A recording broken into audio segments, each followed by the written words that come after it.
dari buah-buah firman, pengajaran yang mengangkat terus sampai kepada tidak bercacat celah dan sudah menjadi pakaian bagi dirinya bagaikan kain linen yang halus yang berkilau-kilauan. Itu diawali dengan Matius pasal 3 ayat 8. Hei kamu, buahkanlah buah pertobatan.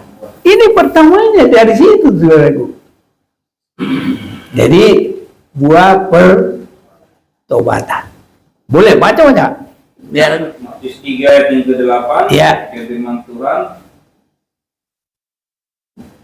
Jadi hasilkanlah buah yang sesuai dengan pertobatan.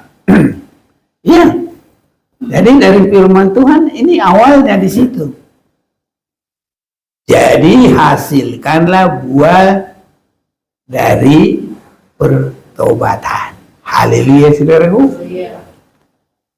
Kalau ini boleh terjadi, harus sampai terjadi. Yang lama sudah berlalu, yang baru sudah datang.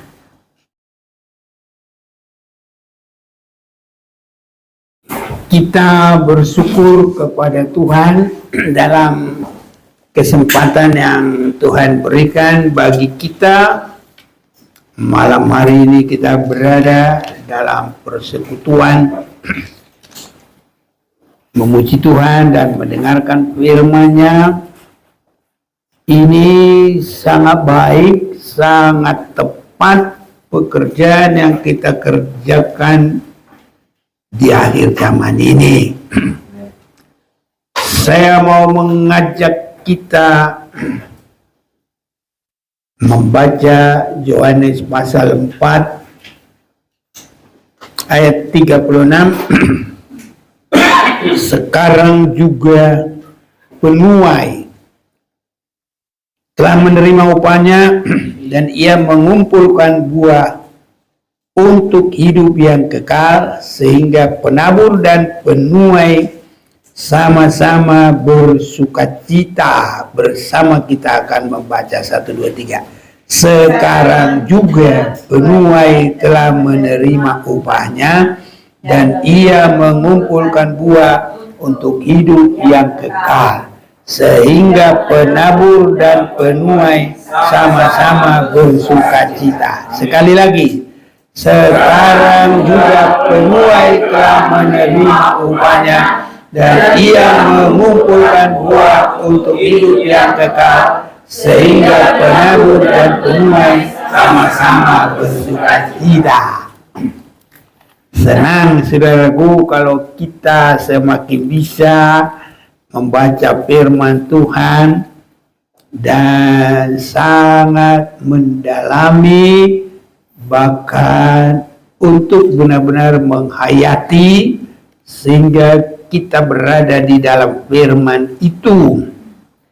Dalam hari-hari yang lalu kita sudah mendengar Yohanes 15 ayat 8. Dalam hal inilah Bapakku dipermuliakan, yaitu jika kamu berbuah banyak, dan dengan demikian kamu adalah murid-muridku. Jadi dengan kita berbuah banyak, maka itu caranya kita memuliakan Bapa di surga. Sekarang berbuah-buah tidak hanya berbuah-buah, tapi berbuah-buah untuk hidup yang kekal. Jadi tidak asal berbuah, saudaraku ya. Kalau di sini kita lihat buah semangka, di pasar sini itu banyak. Buah mangga, buah apa saja, ya kita beli, kita makan, ya sudah habis di situ saja. Tapi kalau yang kita baca sekarang juga penuai telah menerima upahnya dan ia mengumpulkan buah untuk hidup yang kekal. Jadi berbuah juga, ada berbuah busuk, ada berbuah palsu. Kita sudah mendengarkan di dalam Matius pasal 7 itu, ya, ada buah-buah yang tidak berkenan kepada Tuhan. Ada buah-buah juga yang hanya sebatas di bumi ini, tapi kita sudah lihat juga di sini buah untuk hidup yang kekal. Saya yakini inilah yang paling tinggi nilainya, buah untuk hidup yang kekal. Ini juga luar biasa ini, saudaraku. Saya kalau lihat kadang buah semangka disuntik biar merah, disuntik biar tahan. Kalau bertahan 2 minggu udah bisa laku lah ya. Tapi kalau hanya seminggu mungkin dia rugi, belum laku, udah busuk. Nah ini saudaraku, buah-buah itu banyak sekali itu yang ada pakai pengawet lah, ada pakai borak, pakai apa-apa. Tapi kalau ini luar biasa ini saudaraku, buah untuk hidup yang kekal.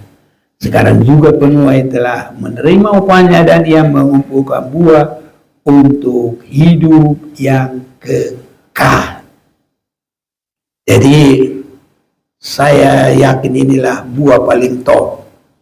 Enggak seminggu, enggak 2 minggu, enggak sebulan, enggak setahun. Buah untuk hidup yang kekal. Inilah saudaraku. Ya. Jadi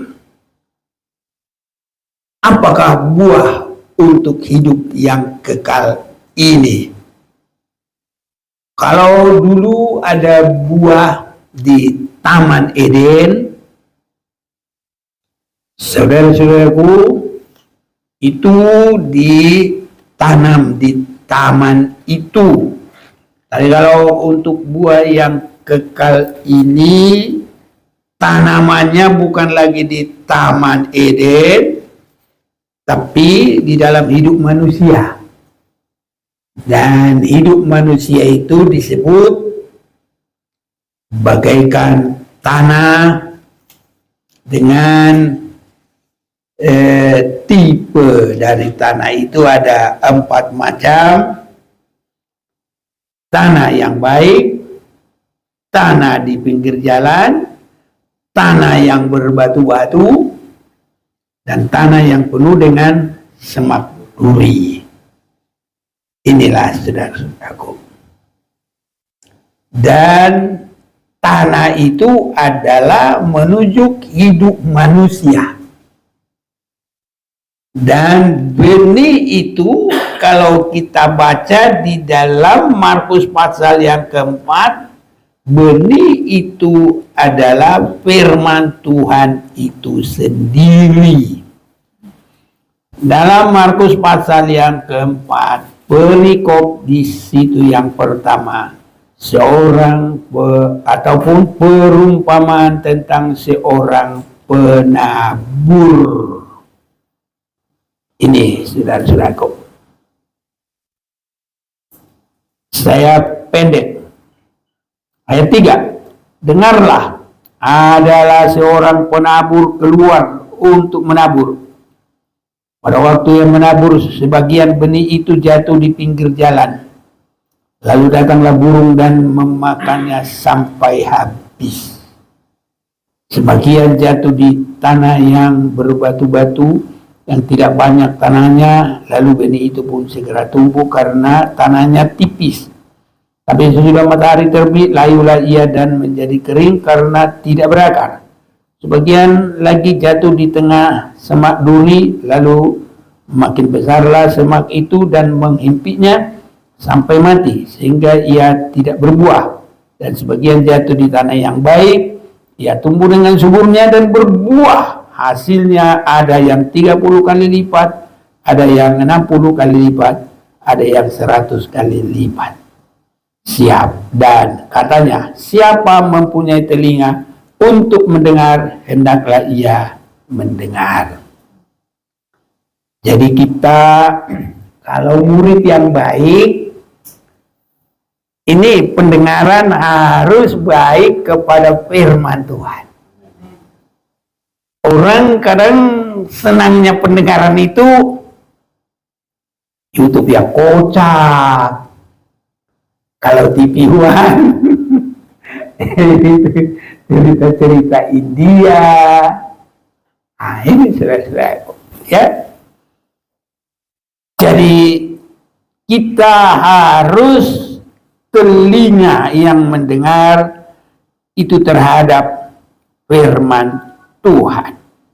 Karena Tuhan mengajarkan arti perumpamaan itu adalah ayat 14, penabur itu menaburkan firman.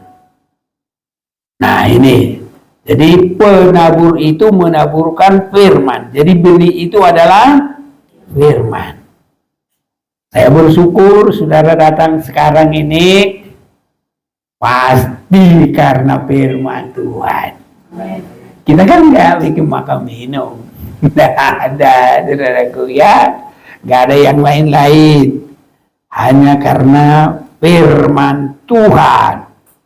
Orang-orang yang penabur itu menaburkan firman. Orang-orang yang di pinggir jalan, tempat firman itu ditaburkan, ialah mereka yang mendengarkan firman. Lalu datanglah iblis dan mengambil firman yang baru ditaburkan di dalam hati mereka. Jadi saudaraku, kita bergumul supaya firman itu jangan keluar dari kita. Nah, karena yang di pinggir jalan itu langsung ya iblis. Ya ini iblis mengambil firman itu yang baru ditabur di dalam mereka. Ini saudaraku. Demikian juga yang ditaburkan di tanah yang berbatu-batu ialah orang yang mendengar firman itu dan segera menerimanya dengan gembira, tapi mereka tidak berakar dan tahan sebentar saja apabila kemudian datang penindasan atau penganiayaan karena firman itu, mereka segera murtad. Perlu keteguhan, perlu kesetiaan. Anak Tuhan yang sampai hidup yang keselama-lamanya, biar sehebat apapun penderitaan, kita harus bertahan. Coba dulu baca 2 Timotius 2 mulai 9-10, tolong baca. 2 Timotius 2 9 dan 10. Ya. Karena pemberitaan Injil inilah aku menderita, malah dibelenggu seperti seorang penjahat, tetapi firman Allah tidak terbelenggu. Ya, amin. Terus. Karena itu aku sabar, menanggung semuanya itu bagi orang-orang pilihan Allah, supaya mereka juga mendapat keselamatan dalam Kristus Yesus dengan kemuliaan yang kekal. Terus. Benarlah perkataan ini, jika kita mati dengan Dia, kita pun akan hidup dengan Dia. Jika kita berkebun, kita pun akan ikut pemerintah dengan Dia. Jika kita menyangkal Dia, Dia pun akan menyangkal kita. Jika kita tidak setia, Dia tetap setia, karena Dia tidak dapat menyangkal dirinya. Jadi sikap kita kepada firman Tuhan harus mengutamakan firman, dan biarpun ada ujian cobaan, jangan lekas tumbang, lari. Ya, sering sekali kadang saya lihat dalam ibadah itu hanya kadang melihat teman itu baru perasaan, oh paling aku kali dikata-katain ya. Saudaraku, kalaupun seandainya dikatain dia, urusan dia. Tapi saya katakan jangan ada yang ngata-ngatain temannya. Karena kita adalah yang diberkati Tuhan. Harus mendukung, kuat menguatkan, teguh meneguhkan. Justru mereka yang rohani harus lebih menunjukkan keteguhan, kelapangan hati untuk menerima kelemahan orang-orang yang masih baru. Jadi kita harus benar-benar, saudara kita itu, wah saya senang saudara datang lagi ya, setia ya. Memang hanya di dalam Tuhan kita terberkati, harus bisa jadi berkat saudaraku ya.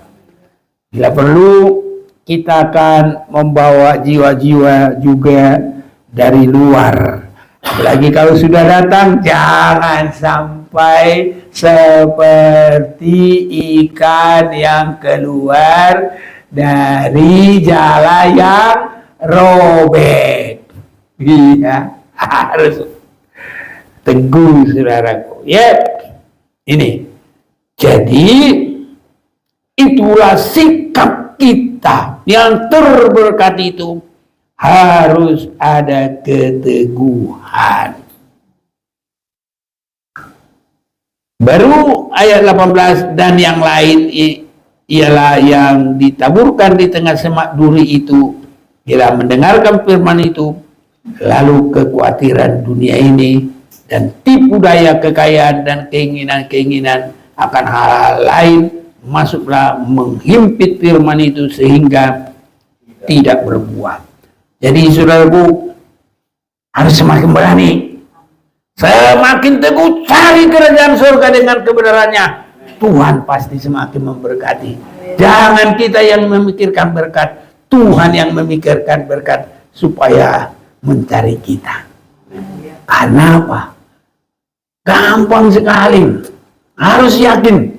Matius 6 ayat 33. Tetapi cari dahulu kerajaan surga dengan kebenarannya, maka sekaliannya akan ditambahkan kepadamu.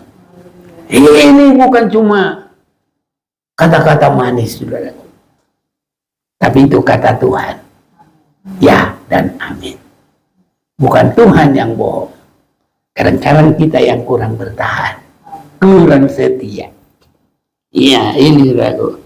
Jadi kekhawatiran akan dunia ini, jangan itu mematikan kerinduan hati kita terhadap firman. Dan akhirnya yang ditaburkan di tanah yang baik ialah orang yang mendengar dan menyambut firman itu lalu berbuah. Ada yang 30 kali lipat, ada yang 60 kali lipat, dan ada yang 100 kali lipat. Biar ini adalah kita, saudaraku. Iya. Jadi firman untuk hidup yang kekal itu adalah dari benih yang baik. Firman pengajaran yang benar. Dari situlah kita bisa mengumpulkan buah yang baik untuk kekekalan. Harus dari firman yang ada di dalam firman Tuhan ini, dan firman Tuhan ini bukan yang dicomot-comot, tapi itu semua membangun, mulai dari Kejadian 66 buku, berarti ditutup sampai kitab Wahyu. Harus semua ada pertaliannya, tidak boleh lepas. Baru kita mengerti pengajaran firman Tuhan yang bukan salah. Karena kita sudah mendengar di dalam Matius pasal yang ke-7, ada juga hal pengajaran yang sesat.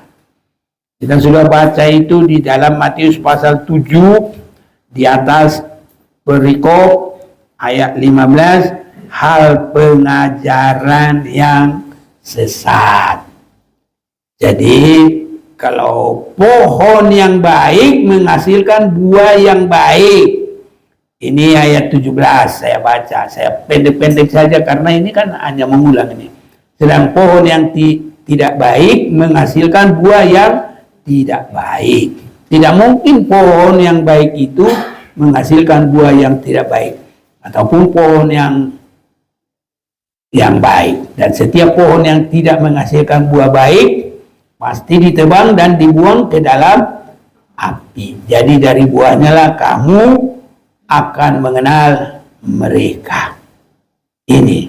Jadi kita harus hati-hati dari pengajaran. Karena di akhir zaman inilah tidak boleh asal bergereja. Sehingga disebut ayat 15 itu, waspadalah terhadap nabi-nabi palsu. Di akhir zaman ini pengajaran-pengajaran palsu terlalu banyak. Bahkan kadang kita bingung. Orang sudah lama, orang sudah sarjana teologi, orang sudah macam dia bilang, sudah doktor teologi. Tapi kadang-kadang membingungkan. Firman Tuhan tidak dia sebut jejak. Sudah begitu nyata Tuhan Yesus juru selamat. Masih ada juga dokter teologi yang berkata, Yesus bukan juru selamat. Lah, kalau Yesus bukan juru selamat, apa lagi? Nah, ini jadi disebut di sini, waspadalah terhadap nabi palsu yang datang kepadamu dengan menyamar sebagai domba, tapi sesungguhnya mereka adalah serigala yang buas. Dari buahnya lah kamu akan mengenal mereka. Dapatkah orang memetik buah anggur dari semak duri atau buah ara dari rumput duri? Jadi buah untuk yang kekal itu, kalau itu diambil dari hidup manusia, itu tindakan yang membawa kita begitu cemerlang di hadapan Tuhan.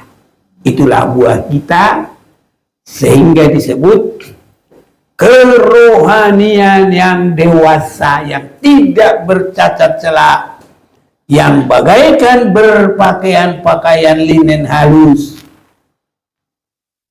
Itulah akan masuk ke dalam pesta nikah anak domba Allah. Itulah gerejanya Tuhan yang disebut mempelai Tuhan. Ini saudara-saudaraku ya. Jadi tindakannya itu semua sudah hasil daripada firman. Karena pakaiannya itu adalah perbuatan-perbuatan benar dari orang-orang kudus. Perbuatan benar. Benar itu apa? Benar itu adalah firman. Yohanes 17 ayat 17. Boleh tolong bantu. Yohanes 17 ayat 17.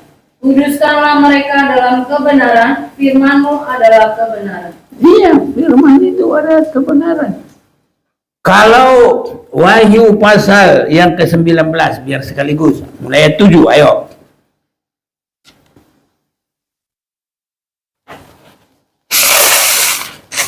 Wahyu 19, mulai ayat yang ke-7.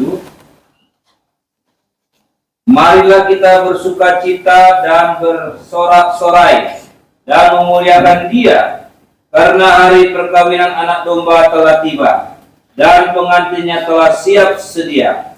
Dan kepadanya dikaruniakan supaya memakai kain lenan halus yang berkilau-kilauan dan yang putih bersih.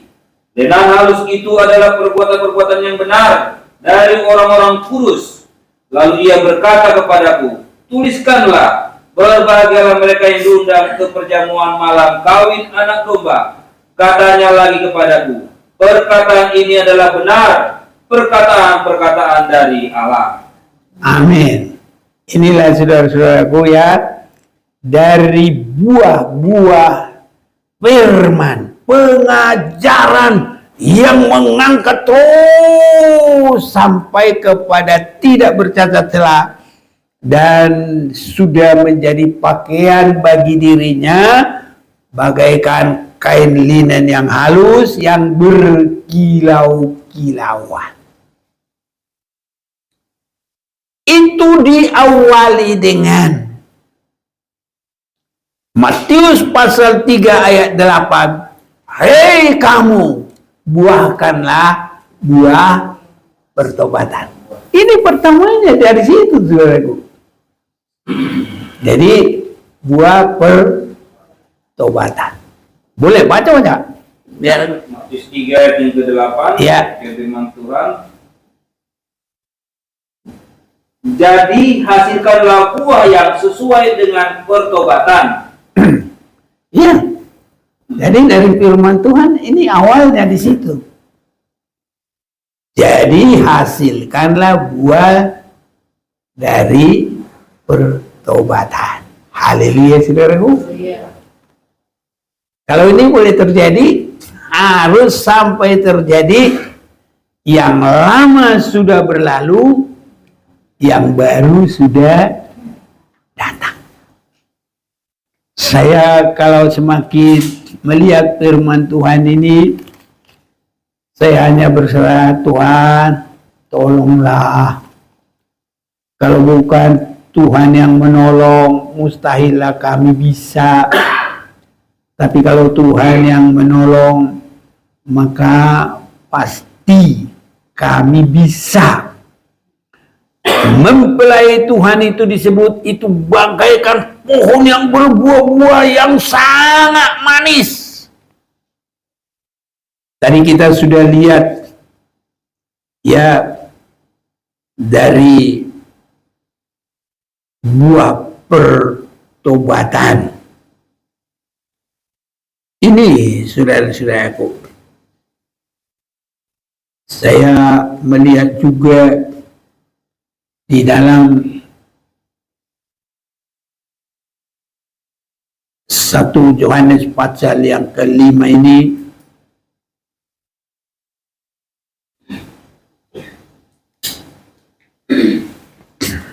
ya siapa yang mau baca mulai 1 yuk. 1 Yohanes pasal yang ke-5.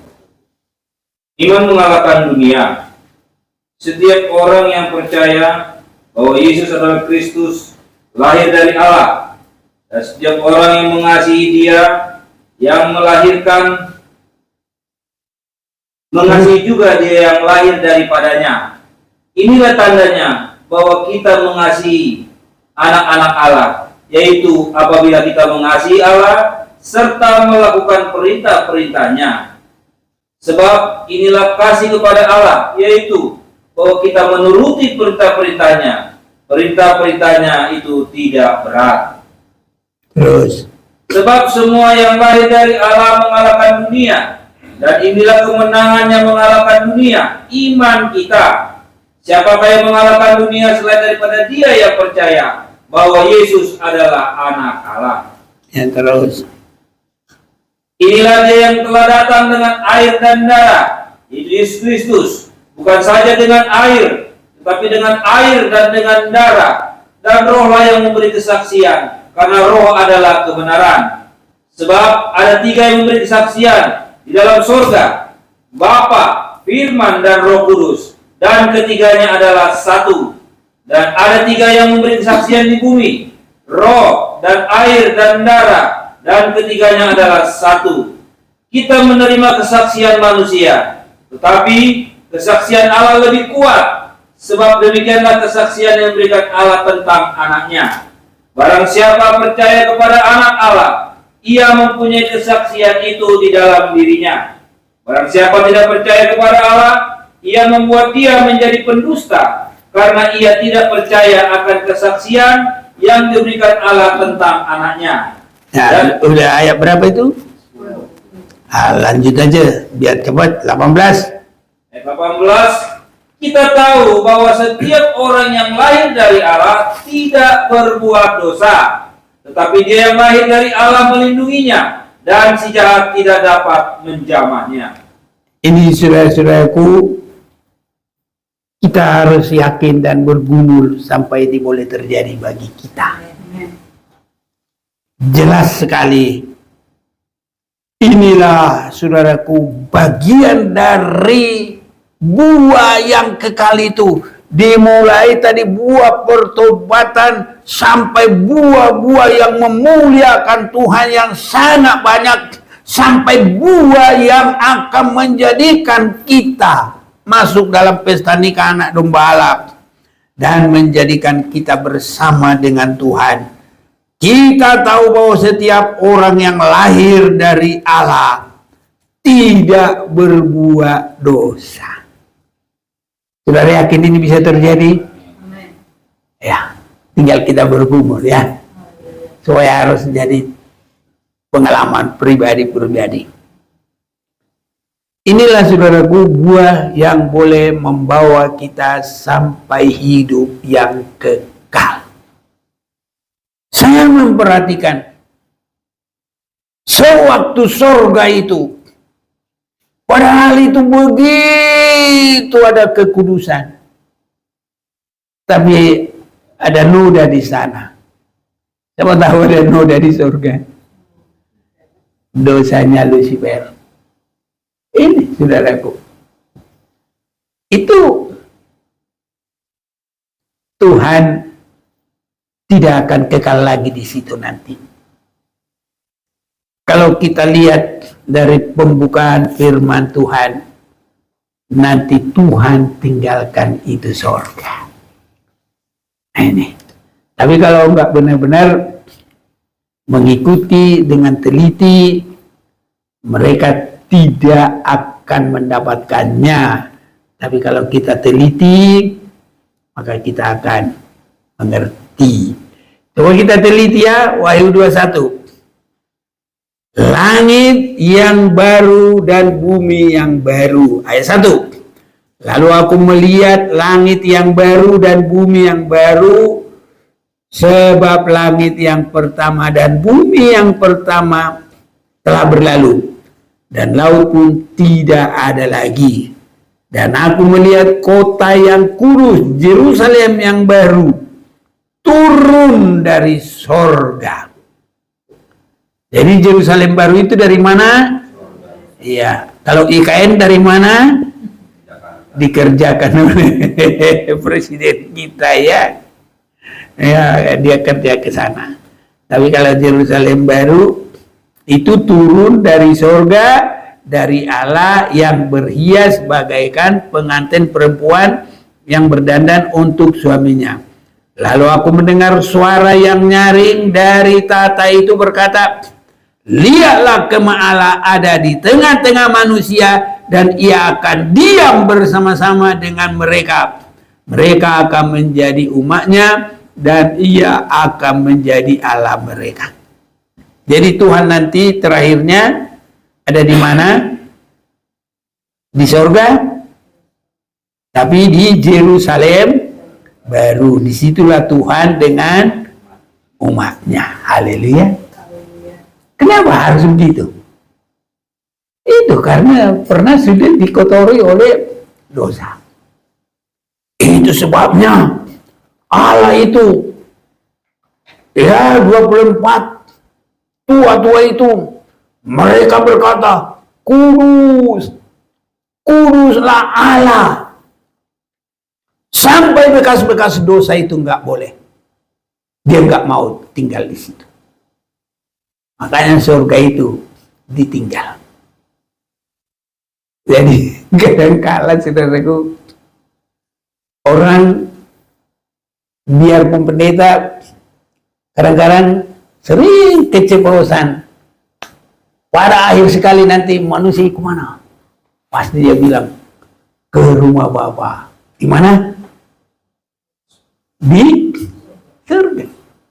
Padahal kalau kita ikuti perkembangan, Tuhan akan turun dari surga. Haleluya. Dengan Yerusalem baru, dan disitulah dia bersama-sama dengan umatnya. Inilah, saudara-saudaraku, itu sebabnya buah-buah yang kita akan bawa kepada hidup yang kekal adalah buah firman. Apa itu? Tindakan kita harus benar-benar diatur oleh firman. Semua yang keluar dari firman, jangan dari kata aku. Sering sekali manusia, saudaraku, kebenarannya adalah kebenaran yang dia atur sendiri. Kurang apa saya? Saya sudah baik ini. Kalau kita mempertahankan kebenaran manusia, Yesaya berapa? 50? Bukan 3. Siapa tahu? 54 ayat yang kebenaran manusia itu adalah bagaikan kain yang kotor. Kalau dari bahasa aslinya itu artinya dekil, najis, tercela, apalagi disebut menjijikkan. Itulah. Jadi manusia yang masih dipertahankan kebenaran sendiri. Itu sebabnya harus meningkat. Kalau buah dari firman, itu semua harus bertindak seperti Yesus. Karena Yesus adalah firman yang menjadi manusia. Jadi praktek dari firman. Itulah Yesus. Jadi kalau hidup kita buah dari firman, praktek harus seperti Yesus. Kebenaran kita juga harus kebenaran Yesus. Kalau diambil baju kita, ambil ulang. Itu kalau secara kebenaran manusia nggak salah. Coba bawa ke pengadilan. Kenapa kamu ribut? Berantem. Habis diambil baju saya, aku ambil lagi. Diambil baju saya, aku ambil lagi. Kita nggak kena hukum. Hanya nanti ini Pak Siombing. Begitu. Enggak. Gitu. Apalagi kalau taruhan, mata ganti ke mata, gigi ganti gigi, boleh. Tapi kalau kebenaran Tuhan, tidak boleh. Kalau diambil baju kita, kasih jubah. Kalau disuruh jalan 1 mil, turuti 2 mil. Ya. Kalau musuhmu lapar, kasih dia racun. Salah ya. Apa sih? Kasih makan. Amin. Ya. Tentu nggak ada yang belum tidur ya. Kalau sudah tidur, haleluya. Nggak ada yang tidur. Haleluya. Jadi masih bisa koreksi ya. Masih tahu dia. Salah. Nah, jadi biarpun musuh lapar, beri dia makan. Itu. Haleluya. Ini saudaraku. Jadi nanti praktek kita itu, saya bilang mempelai itu sangat indah. Suaranya saja merdu. Nggak kasar-kasar. Oi, didiro. Kita masih kasar. Tapi kalau mempelai yang sesungguhnya merdu. Indah saudara-saudara. Aku belajar. Kalau mau ngomong, aku dekatinlah aku daripada aku teriak-teriak dari jauh. Nah, tapi kalau di kampung, mana orang dari gunung sini ke gunung sana harus panggil. Woi, ngomong dari sana. Woi, gitu saudaraku. Jadi kalau mempelai itu suaranya merdu, perilakunya indah. Ini saudara-saudaraku. Itu sebabnya mempelai Tuhan itu adalah penurut dan pelaku firman. Haleluya. Kalau ada perbantahan membantah firman, diapain? Diusir. Terus diganti. Tadinya Ratu Wasti ada di dalam kerajaan Raja Asperos sama Raja Nebukadnezar. Asperos ya, oke. Nah, jadi Wasti diganti dengan Ester. Ester itu menurut mulai dari Mordekai sebagai pengasuh awal, baru menurut kepada Hegai sebagai pengasuh di asrama, menurut kepada siapa? Ali harum wangi-wangian. Ya itu ya. Ini saudaraku. Jadi penurutan kepada penurutan yang semakin meningkat. Kiranya Tuhan tolong kita. Jadi tidak ada yang bandel boleh masuk surga, saudaraku. Buahnya nanti adalah buah yang keras, bukan memuliakan Tuhan. Dan itu akan merusak ciri hidup manusia. Kiranya Tuhan semakin tolong kita, saudaraku, sehingga karena buah ini satu memuliakan Tuhan, buah ini juga menyenangkan kepada sesama. Haleluya. Kita sudah dengar pada pembukaan awal, kalau satu pohon aja ada di pot bunga, sewaktu pohon itu ada buahnya apalagi lebat, waduh, daya jualnya makin tinggi. Kalau sudah habis buahnya dijual ya biasa-biasa. Jadi yang berbuah itu indah dan mahal. Apalagi buah kita memuliakan Tuhan, buah kita adalah mengarah ke surga, dan buah kita menyenangkan sesama. Saudara-saudaraku, Tuhan dibesarkan, dimuliakan, dan kita semua untuk jadi berkat. Kita doakan juga, ya, kita akan mendoakan juga sekolah Alkitab yang akan ada, supaya itu adalah buah-buah yang untuk ke surga, untuk memenuhi kuota yang sudah tentukan. Wahyu pasal 7 ayat 9, ada kumpulan yang besar dari segala suku, dari segala bangsa, dari segala kaum, dari segala bahasa, dari segala apa lagi? Ya, itulah. Ini saudaraku ya, yang tidak bisa terhitung. Biar kita dipakai Tuhan untuk itu. Dan kita akan berusaha berdoa. Jadi tidak pun harus di sini, di rumah, di mana, doakanlah biar Tuhan memberkati. Sam Maranatha. Besok semua datang ya, pembukaan. Mau mengikuti, ikuti dengan baik. Ya, kalau mau ikut, kalau hanya sekali ya terserah. Ya, tapi kalau mau mengikuti bagus. Nanti kalau kehadirannya bagus, mau pingin dapat sertifikat, ada. Tenang aja. Ya, Tuhan memberkati. Ya, hidup ini adalah kesempatan. Mari kita mau datang kepada Tuhan.